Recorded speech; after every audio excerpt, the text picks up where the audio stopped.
भारत माता की, भारत माता की, भारत माता की, वंदे वंदे वंदे। सबसे पहले इस पवित्र भूमि को प्रणाम करता हूं, अपने उन पूर्वजों को प्रणाम करता हूं जो राजस्थान से बग्घी पे बैठ के सिलीगुड़ी तक आए।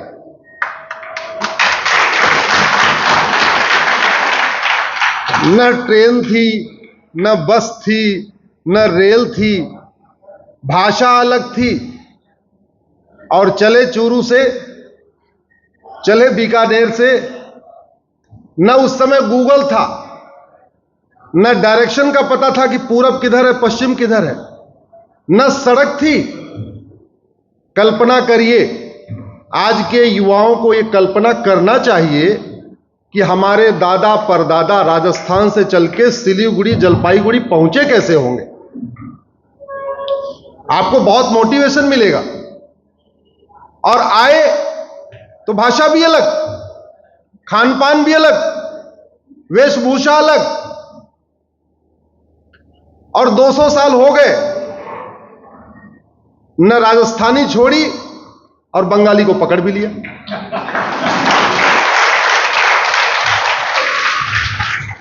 वास्तव में सनातन मानने वालों को जो सबसे ज्यादा सीखना चाहिए वो मारवाड़ियों से सीखना चाहिए कि किस तरीके से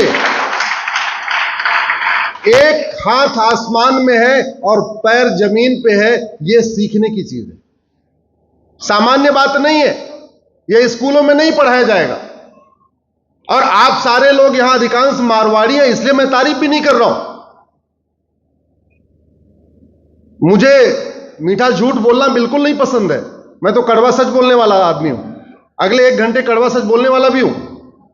लेकिन यह कड़वी सच्चाई बता रहा हूं कि कल्पना करके देखना चाहिए। खासतौर पे अभी जो युवा हैं, जो अभी BA, BSc, BCom, BTech, engineering कर रहे हैं, ला कर रहे हैं, उनको एक बार अपने दादा परदादा के बारे में सोचना चाहिए, उनकी दृढ़ इच्छा शक्ति के बारे में सोचना चाहिए, उनके डेडिकेशन के बारे में सोचना चाहिए, उनके डिटर्मिनेशन के बारे में सोचना चाहिए, उनके डिसिप्लिन के बारे में सोचना चाहिए, उनके कमिटमेंट के बारे में सोचना चाहिए, उनके हार्डवर्क के बारे में सोचना चाहिए, उन्होंने कितना किया। आज की युवा पीढ़ी अगर उतना करने लग जाए, मैं कह रहा हूं भारत फिर से विश्व गुरु बन जाएगा। बाहर से एफडीआई लाने की जरूरत ही नहीं है, सारा यही सिस्टम हो जाएगा। दूसरा, भारत के व्यापारियों से वसूली छोड़ दिया जाए, भारत के व्यापारियों से एक्सटॉर्शन करना छोड़ दिया जाए और उनको व्यापार करने की स्वतंत्रता दे दिया जाए, तो भारत में विदेशी निवेश की जरूरत नहीं है।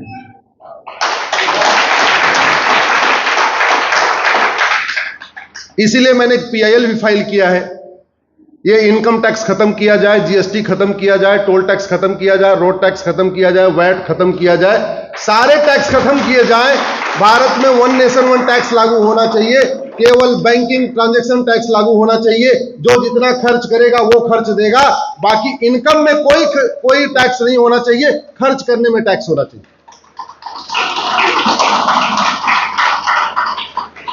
आप कल्पना करिए ना, आपका 25% टाइम केवल इस काम में चला जाता है कि भैया जीएसटी का फॉर्म भरना है, फिर इनकम टैक्स भरना है, फिर सीए से चर्चा करनी है।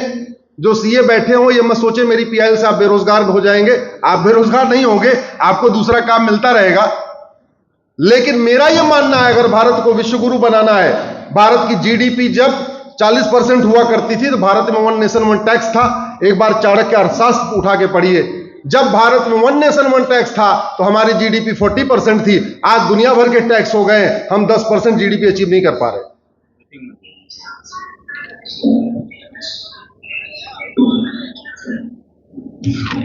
अभी बालाजी ने हमसे पहले संविधान की चर्चा किया। आप लोगों को उत्साह दे के मैं मंच को प्रणाम करना भी भूल गया। सबको प्रणाम करता हूं।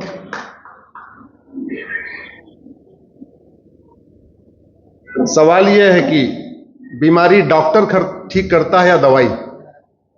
जोर से बोलिए जरा। बीमारी डॉक्टर ठीक करता है या दवाई? कंफ्यूजन है, मिक्सिंग है। अच्छा, चलो दूसरा सवाल पूछता हूं। डॉक्टर अच्छा हो लेकिन दवाई गड़बड़ हो, बीमारी ठीक होगी क्या? अब इसमें सब लोग एक मत हो गए, पहले वाले सवाल में थोड़ा उलझ गए।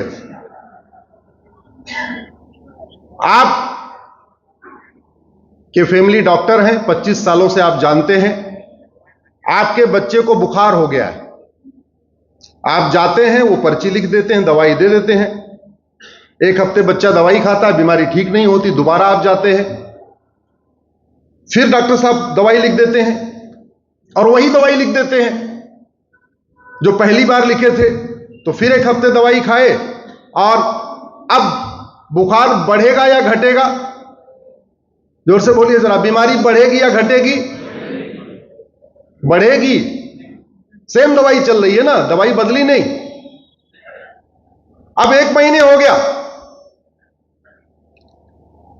बच्चे की तबीयत ठीक नहीं हो रही है, आप बच्चे के मरने का इंतजार करेंगे या डॉक्टर को बोलेंगे डॉक्टर साहब दवाई तो आप बदलते ही नहीं हो और बच्चे की तबीयत बिगड़ती जा रही है? क्या करेंगे आप? डॉक्टर बोलेंगे। डॉक्टर को बोलने के बाद भी डॉक्टर ने दवाई नहीं बदला, फिर वही दवाई दे दिया, फिर क्या करेंगे आप? जोर से बोलिए जरा। डॉक्टर बदल देंगे। आपने डॉक्टर को बदला, नया वाला डॉक्टर आया, वो भी पुरानी दवाई दिया, फिर क्या करेंगे? फिर डॉक्टर बदल देंगे।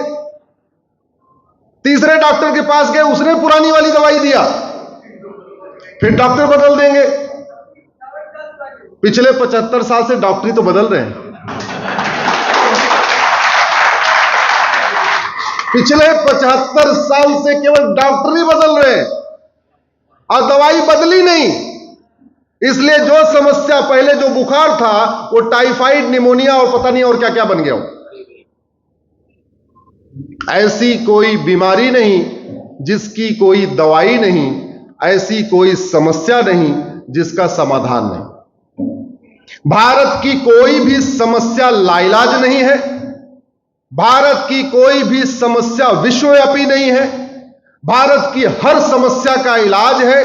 भारत की कुछ समस्याएं जो भारत में है वो चीन में नहीं है, बहुत सारी समस्याएं भारत में है वो सिंगापुर में नहीं है, बहुत सारी समस्याएं भारत में है वो जापान में नहीं है।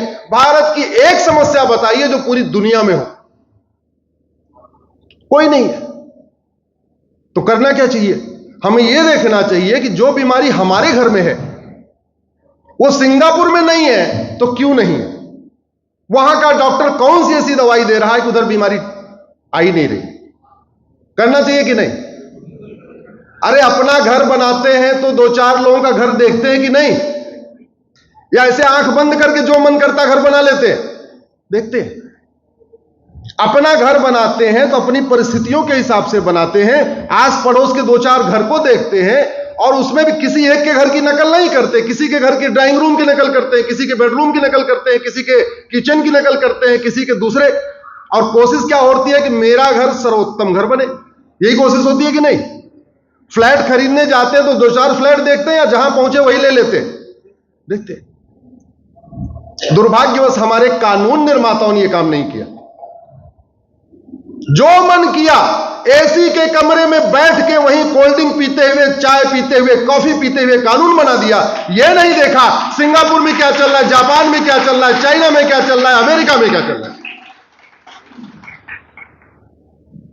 80% समस्याओं का समाधान भारत में हो सकता है। 2 चीज ठीक हो जाए, शिक्षा में संस्कार हो जाए, कानून का खौफ पैदा हो जाए, भारत की 80% समस्याएं ठीक हो जाए। लेकिन बात वही चल रही है, डॉक्टर डॉक्टर डॉक्टर, अब ये डॉक्टर, अब उसके बाद वो डॉक्टर, उसके बाद वो डॉक्टर।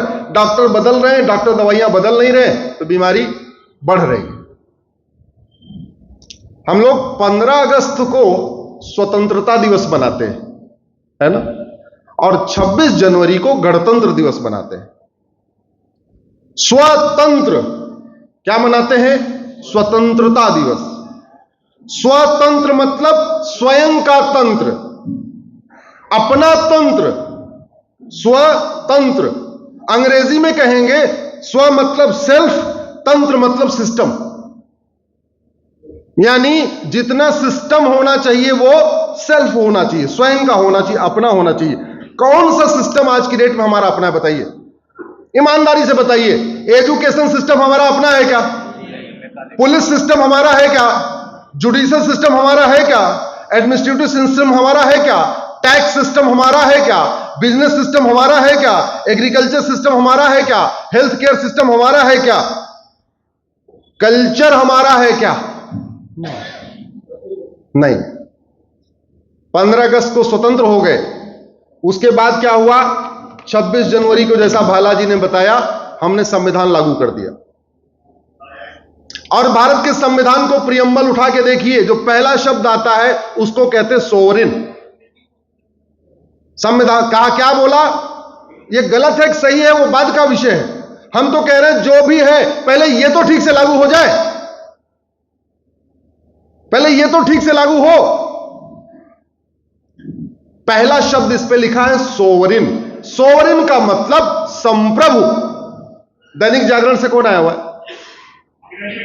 बैठे हुए? हां, इसलिए मैंने कहा कि दैनिक जागरण में शुद्ध हिंदी शब्द उपयोग करते हैं। मेरे बहुत सारे आर्टिकल दैनिक जागरण में आते भी रहते हैं। मेरा एक बहुत अच्छा आर्टिकल है जिसके बारे में लोगों को बहुत कम पता है। जोगेंद्रनाथ मंडल के ऊपर मैंने एक आर्टिकल लिखा हुआ है। पाकिस्तान के प्रथम कानून मंत्री थे जोगेंद्रनाथ मंडल। आप गूगल करिएगा, अश्विनी उपाध्याय जोगेंद्रनाथ मंडल, एक दैनिक जागरण का आपको आर्टिकल मिलेगा।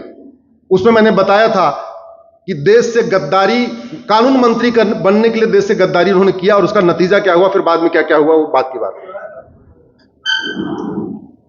संप्रभु, संप्रभु का मतलब होता है ना जो गुलामी का नाम हो, ना गुलामी का निशान हो, ना गुलामी की कुरीतियां हो, ना गुलामी की कुप्रथाएं हो, ना गुलामी की पुलिस व्यवस्था हो, ना गुलामी की न्यायिक व्यवस्था हो, ना गुलामी की प्रशासन। गुलामी का कुछ भी नहीं होना चाहिए। संप्रभु का मतलब सब कुछ, गुलामी का नामो निशान खत्म होना चाहिए, सब कुछ हमारा होना चाहिए। दुर्भाग्यवश आज तक न हम स्वतंत्र हुए, न हम संप्रभु हुए।